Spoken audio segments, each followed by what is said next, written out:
The River Mersey and the Port of Liverpool, once gateway to a new world and the starting point of many journeys. We too will begin a journey which will take us not more than 15 miles from this great river. A journey not known to most, nor talked about as often, where tales told in the beam of a torchlight, and before that in the flickering light of a candle, will unfold before you. We will visit places not always flooded by the friendly light of daytime, but often hidden in the darkness of night and superstition. I welcome you to the near-forgotten tales of Merseyside as we explore.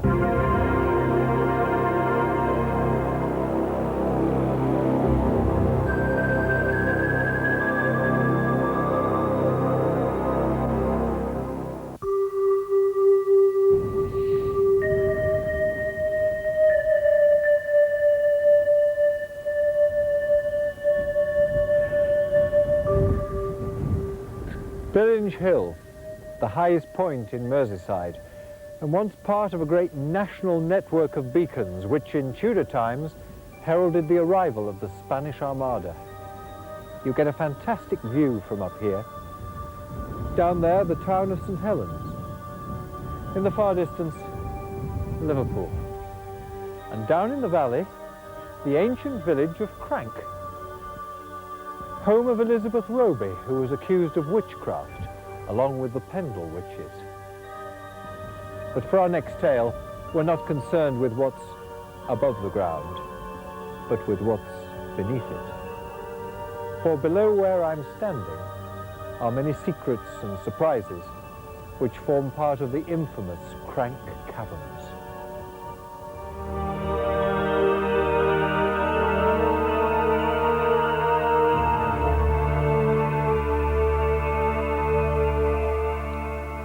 It is said that these caverns were used for secret religious meetings, both by Roman Catholics during the reign of Queen Elizabeth and by Protestants during the earlier time of Queen Mary. And certainly during that period, they were used as hiding places for local Roman Catholic priests. The caves and caverns themselves are well over 500 years old. Some say they're natural, others say they're quarried. I think the answer lies somewhere between the two. But local folklore also has it that quite nearby here there were far more extensive caves and caverns which have long been sealed up and lost to human memory. An article in the local newspaper in the early 30s tells of two reporters who descended to those very caverns and spoke of huge cathedral-like spaces and vast underground lakes. The article was headed, "2 Hours in the Underworld." The caverns we were about to explore were in Crank, but quite apart from the popular Crank Caverns, so well known to St Helens residents.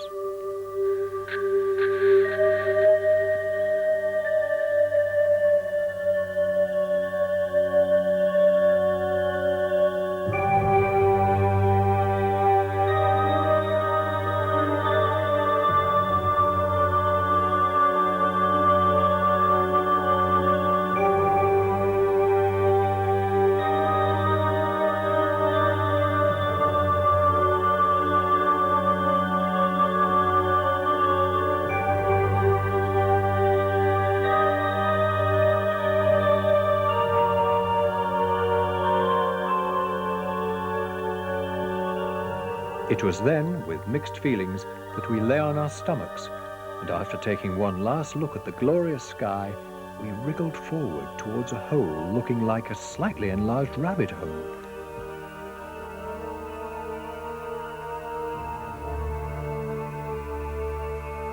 We immediately faced difficulties, for lying full length and being unable to turn, scraping our bodies was a flat sort of ceiling of solid rock. And we might be pardoned for thinking what would happen if it fell. We travelled like this for 30 or 40 yards, and we would ask you to bear in mind that whilst we were worming our way full length forward, we were also dropping down considerably.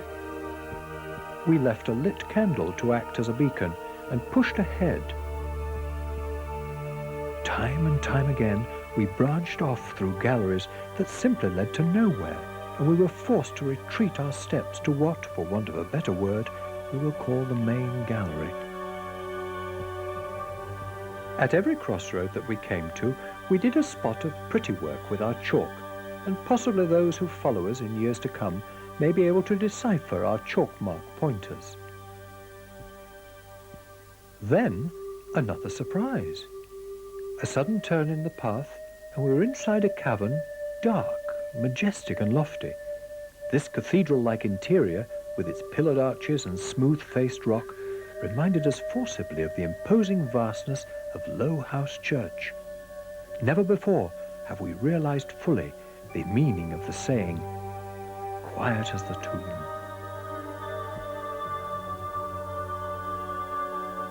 At one end of the church was a gallery, which bore a striking resemblance to an altar, complete with steps. But we hadn't gone far when one of the lights failed.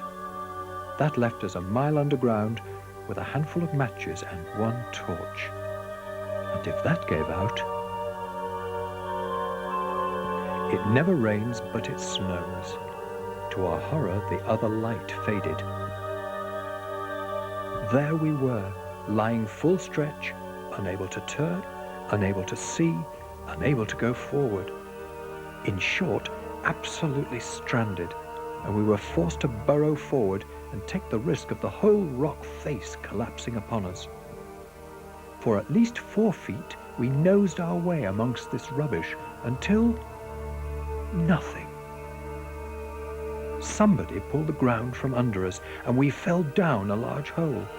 We were panic-stricken and had fallen many feet onto a bed of soft gravel, and there, would you believe it, was our old friend, the lighted candle, which we had left at the last junction.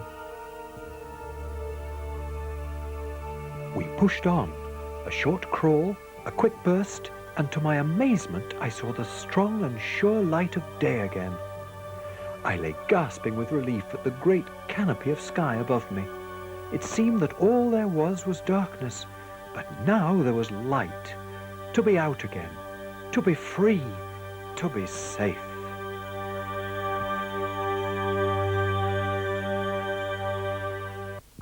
Whatever the facts, Crank Caverns has secrets it's not about to give up. But there are possibilities in all of the theories offered. I think it's time for another tale.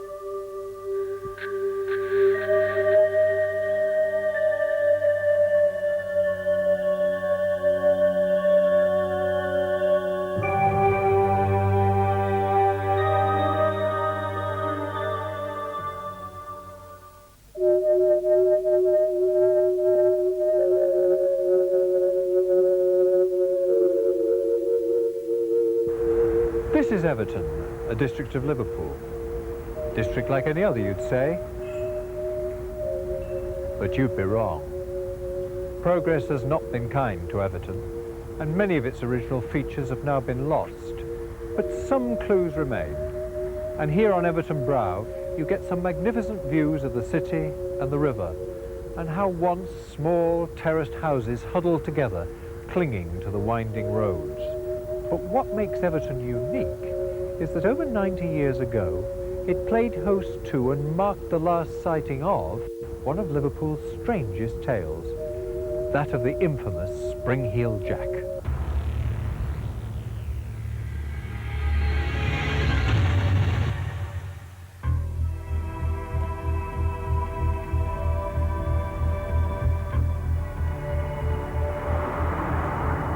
It was here, on William Henry Street, in broad daylight and in front of dozens of startled witnesses, that Spring-Heel Jack made his final appearance.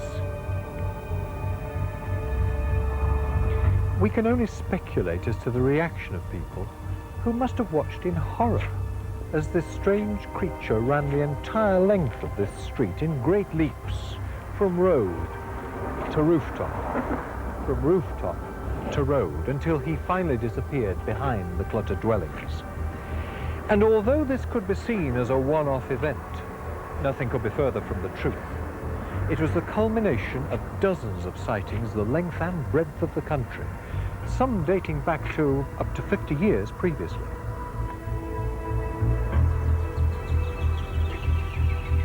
It was in 1837 that we get the first detailed account of how a young woman, Mary Alsop, had an impromptu meeting with Spring-Heeled Jack. Late one winter's night, Mary had retired to bed when...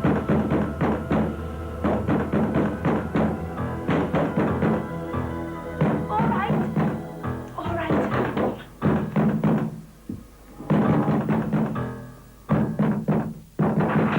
All right.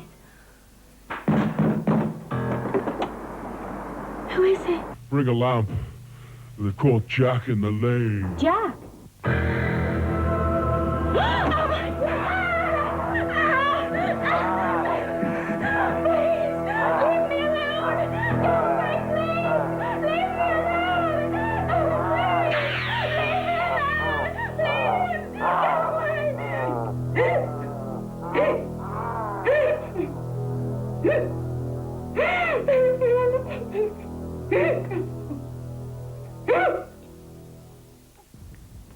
More cases of the jumping man were reported as far afield as London and the Midlands.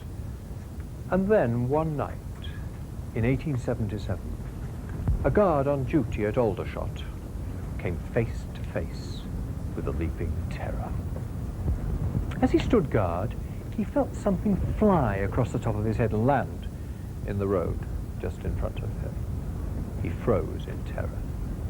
The figure got up and walked slowly towards him.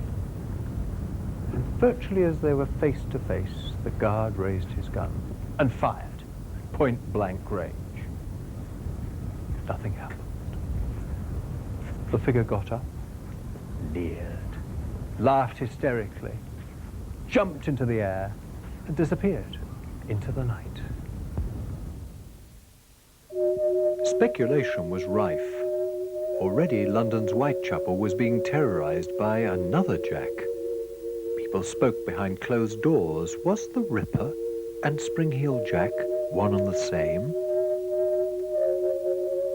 The combination was unthinkable.